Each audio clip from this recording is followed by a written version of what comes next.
அஸ்ஸலாமு அலைக்கும் வரஹ்மத்துல்லாஹி வபரகாத்துஹு.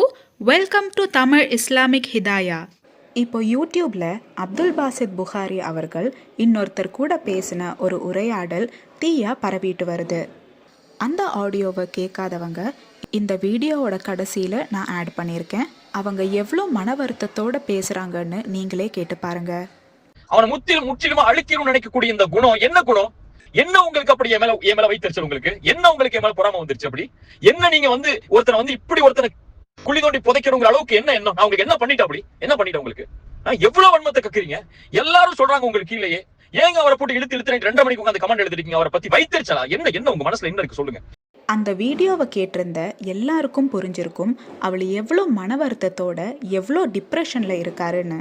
அவர் பேசுறத வச்சு கேட்கும்போது ஏதோ ஒரு நல்ல விஷயம் செய்ய போய் அது அவருக்கே பேக்ஃபயர் ஆன மாதிரி தான் தோணுது. அந்த ஆடியோ ஃபைல்ல எந்த ஒரு இடத்துலையுமே தான் செஞ்சது சரின்னு முறையிடல. அதே சமயத்துல ஆப்போசிட்ல இருக்கிறவங்களையும் இழிவா பேசல. இந்த ஒரு விஷயத்திலே அந்த நபர் எவ்வளோ உயர்ந்த ஒரு நபர்னு நமக்கு புரிய வருது.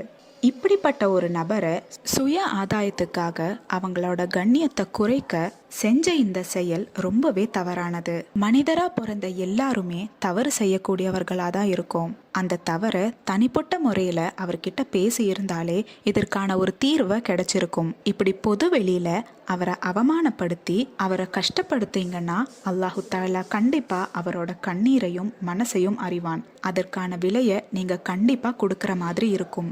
அல்லாஹு தஆலாவே எல்லாத்தையும் அறிபவன். இன்ஷா அல்லாஹ். அல்லாஹு தஆலா நாம் அனைவரையும் அனைத்து விதமான சூழ்ச்சியிலிருந்தும் பாதுகாப்பானாக. ஆமீன். ஆமா, நான் தேடிக்கொண்ட பிரச்சனைதான். நான் தேடிக்கொண்ட பிரச்சனைக்கு அல்லாஹ்வோட உதவி கொண்டு நான் தான் அதுக்கு தீர்வு காணணும்னு போராடிட்டு இருக்கிறேன், முயற்சி பண்ணிட்டு இருக்கிறேன், நின்னு ஃபேஸ் பண்ணிட்டு இருக்கிறேன். நின்னு ஃபேஸ் பண்றவனையும் முயற்சி பண்றவனையும் கை கொடுத்து தூக்கி விடலாம் பரவாயில்ல, கையை தட்டி விட்டு குழி தோண்டி புதைக்காம இருக்கணும். அந்த வழியை செஞ்சுட்டு எப்படி பாதிக்கப்பட்டவங்களுக்கு நீதி கிடைக்கும்னு நினைக்கிறீங்க? ஒருத்தனை முற்றிலுமா ஒழிச்சு விட்டுட்டு அவனை எழுந்துக்கவே செய்ய விடாம பண்ணிட்டு அவனை எந்த காசு பணம் அவன் பக்கத்துல நெருங்க விடாம பண்ணிட்டு அவன் மத்தவங்களுக்கு பாதிக்கப்பட்டவங்களுக்கு காசு கொடுக்கணும். எப்படி கொடுப்பான்? யார் கொடுப்பா? எப்படி கொடுக்க முடியும்?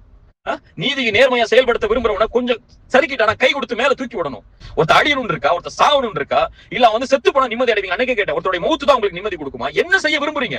ஒருத்த காசை வாங்கியிருக்கா, வியாபாரத்தோட நடந்திருக்கு, கடன் வாங்கியிருக்கா, அந்த கடனை திருப்பி கொடுக்குறான், வியாபாரத்தை நஷ்டம் ஏற்படுச்சா அதை எப்படி சரி கட்டி அந்த காசை கொடுக்கணும்னு முயற்சி பண்றான். அதை செய்யறதுக்கு வழியை கொடுங்க. அல்லது ஒரு தரப்பை மட்டும் கேட்கறீங்க, இன்னொரு தரப்பை கேட்க மாட்டேங்கிறீங்க. என் தரப்புல ஒரு வார்த்தை இந்த மாதிரி காசு கொடுக்குற சொன்னாங்க, உங்களுக்கு ஏதாவது கொடுத்துருக்கீங்களா? என்ன அடிப்படையில் வாங்கிருக்கீங்க? எந்த அடிப்படையும் இல்லாம சும்மா வாய்க்கு வந்த மாதிரி உட்காந்து எழுதிக்கிட்டும் வாய்க்கு வந்த மாதிரி மத்தவங்க சொல்றதை கேட்டுக்கிட்டு நீங்க செய்யக்கூடிய இந்த விதமும் எந்த அடிப்படையில் நியாயம் சொல்லி யார் வந்து நிப்பா? உங்க தரப்புல இருக்கக்கூடிய கேள்விகளை நான் கேட்டா நீங்க தாங்குவீங்களா? இவ்வளவு வருஷம் பொருளாதாரங்கிறீங்கல்ல, பொருளாதார குற்றச்சாட்டுங்கிறீங்கல்ல, எந்த அடிப்படையில் நடத்துறீங்க?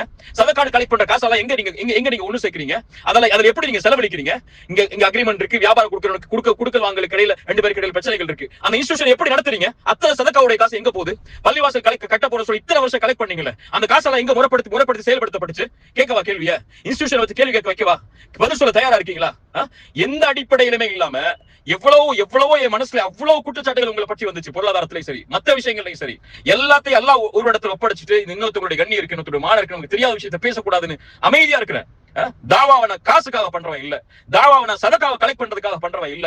அழைப்பு பணியில் அல்லாஹ்வுடைய முகத்தை நாடி எந்தவித ஒரு பைசாவை கூட எதிர்பார்க்காம என்னுடைய சொந்த செலவுலையும் நான் சம்பாதிச்ச ஹலால் வருமானத்திலையும் தாவாவை பண்ணிட்டு இருக்கிறேன். இப்படி இருக்கும் போது கூட உங்களுக்கு ஒருத்தன் வியாபாரத்துல கொடுக்கல் வாங்கல சறுக்கிறாங்கிற பட்சத்துல அவளை முற்றிலுமா அவளுடைய கண்ணியத்தை தரமட்டமாக்கணும்னு நினைக்கக்கூடிய இந்த குணம் யார் கற்றுக் கொடுத்த குணம்? இது உங்க மனசுல எப்ப ஆறப்போகுது? ஒருத்தருடைய மரணம் தான் ஆற வைக்குமா?